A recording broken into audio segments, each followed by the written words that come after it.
ರಾಯಚೂರು ಜಿಲ್ಲಾ ಪೊಲೀಸ್ ಇಲಾಖೆಯ ಲಿಂಗಸಗೂರು ಉಪವಿಭಾಗದ ವತಿಯಿಂದ ಲಿಂಗಸಗೂರು ಪೊಲೀಸ್ ಠಾಣೆಯಲ್ಲಿ ಸೈಬರ್ ಅಪರಾಧ ಜಾಗೃತಿ ಕಾರ್ಯಕ್ರಮವನ್ನು ಆಯೋಜಿಸಲಾಗಿತ್ತು.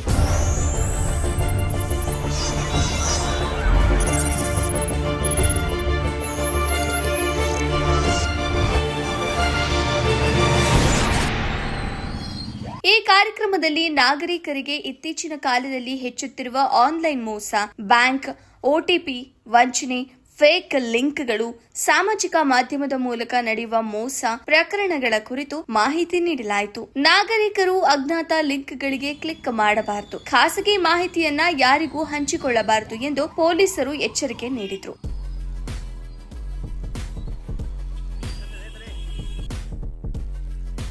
ಕಾರ್ಯಕ್ರಮವನ್ನ ಲಿಂಗಸಗೂರು ಉಪವಿಭಾಗದ ಡಿವೈಎಸ್ಪಿ ದತ್ತಾತ್ರೇಯ ಕರ್ನಾಡ್ ನೇತೃತ್ವದಲ್ಲಿ ನಡೆಸಲಾಯಿತು. ಪುಂಡಲೀಕ ಎಂ ಪಟಾತರ್, ಪಿಐ ಹಾಗೂ ಪೊಲೀಸ್ ಠಾಣೆಯ ಸಿಬ್ಬಂದಿಗಳು ಬೈಕ್ ಮೂಲದ ಪಟ್ಟಣದ ಪ್ರಮುಖ ರಸ್ತೆಗಳಲ್ಲಿ ಸೈಬರ್ ಸುರಕ್ಷತೆ ಬಗ್ಗೆ ಜಾಗೃತಿ ಮೂಡಿಸುವ ಉದ್ದೇಶದಿಂದ ಪೊಲೀಸರು ಪೋಸ್ಟರ್ ಪ್ರದರ್ಶನ ನಡೆಸಿದರು. ನಾಗರಿಕರು ಯಾವುದೇ ರೀತಿಯ ಸೈಬರ್ ವಂಚನೆಗೆ ಒಳಗಾದರೆ ತಕ್ಷಣ 1930 ಅಥವಾ ಅಧಿಕೃತ ವೆಬ್ಸೈಟ್ www.cybercrime.government.in ಗೆ ದೂರು ನೀಡುವಂತೆ ಕೋರಲಾಯಿತು. ಈ ಸಂದರ್ಭದಲ್ಲಿ DYSP Dattatreya M Karnad, Pundalik M Patathar, PI Lingasugur police ಠಾಣೆ ಸಿಬ್ಬಂದಿಗಳಾದ ಬಾಲಚಂದ್ರ ಲಕ್ಕಂ, ಸಿಪಿಐ ಮಸ್ಕಿ ವೃತ್ತ, ಲಿಂಗಸಗೂರು ಪೊಲೀಸ್ ಠಾಣೆಯ ಸಿಬ್ಬಂದಿಗಳಾದ ದೇವಣ್ಣ, ಅಮರೇಶ್ ಇತರರು ಭಾಗವಹಿಸಿದ್ರು.